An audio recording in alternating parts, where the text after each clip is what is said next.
Assalamualaikum warahmatullahi wabarakatuh. Alhamdulillahirrabbilalamin. Wassalatu wassalamu ala asyrafil anbiya'i wal mursalin wa ala alihi wa ashabihi ajmain. Jamaah yang dirahmati Allah Ta'ala, saya akan membacakan sebuah kisah dari penciptaan Nabi Adam. Kisah Nabi Adam sangat penting untuk kita ketahui. Berikut ini adalah ringkasan kisahnya. Yang pertama dikisahkan dalam Al-Quran, Quran Surat Al-Baqarah ayat 30 sampai dengan 34. Kemudian Surat Al-Hijr ayat 28 sampai 29. Kemudian Surat Asy-Syad ayat 71 sampai 72. Allah berfirman kepada para malaikat bahwa Dia hendak menciptakan manusia sebagai khalifah di bumi.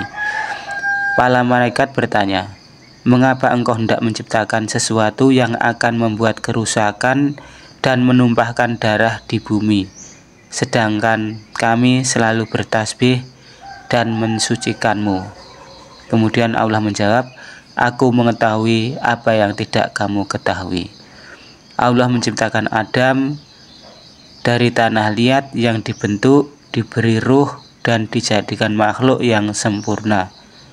Dalam Quran Surat Al-Hijr ayat 29, Allah berfirman, "Maka apabila aku telah menyempurnakan kejadiannya dan telah meniupkan kepada dalamnya ruh ciptaanku, maka tunduklah kamu kepadanya dengan bersujud."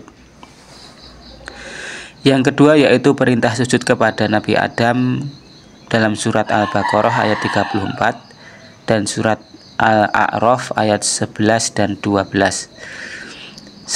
Setelah penciptaan Nabi Adam, Allah memerintahkan seluruh malaikat untuk bersujud sebagai penghormatan kepada Adam, bukan sebagai ibadah. Semua malaikat mematuhi perintah itu kecuali iblis. Ia menolak karena merasa lebih mulia dari Adam. Iblis berkata, "Aku lebih baik daripadanya. Engkau menciptakanku dari api, sedangkan dia engkau ciptakan dari tanah." Karena kesombongannya, iblis diusir dari surga dan dilaknat oleh Allah hingga kiamat. Namun iblis memohon kepada Allah untuk diberi waktu hingga hari kiamat untuk menyesatkan manusia. Allah mengabulkan permohonannya sebagai ujian bagi umat manusia. Yang ketiga, penghuni surga, Adam dan Hawa dalam Surat Al-Baqarah ayat 35-36. Kemudian Surat Al-A'raf ayat 19 sampai 22. Allah menciptakan Hawa dari diri Adam untuk menjadi pasangan hidupnya. Mereka tinggal di surga dan diberi kebebasan untuk menikmati apa saja kecuali mendekati satu pohon terlarang. Allah memperingatkan mereka agar tidak tergoda oleh iblis. Namun iblis berhasil membujuk mereka dengan tipu daya. Ia berkata bahwa memakan buah pohon itu akan menjadikan mereka kekal dan memiliki kerajaan yang tidak akan binasa. Akhirnya Adam dan Hawa memakan buah tersebut. Kemudian penyesalan dan taubat dalam Surat Al-Baqarah ayat 37 dan Surat Al-A'raf ayat 23.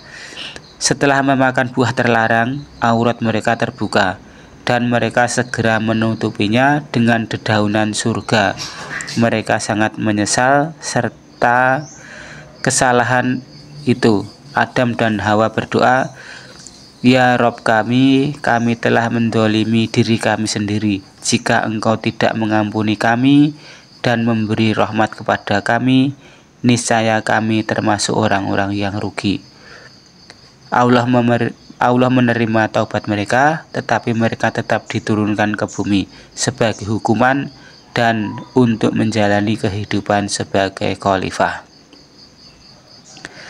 Yang kelima, hikmah dari kisah Adam yaitu kedudukan manusia sebagai khalifah. Allah menciptakan manusia dengan tujuan mulia, yaitu menjadi khalifah yang memakmurkan bumi. Selanjutnya, pentingnya ilmu pengetahuan. Allah mengajarkan Nabi Adam nama-nama benda sebagai tanda kelebihannya dibanding malaikat. Kemudian bahaya kesombongan.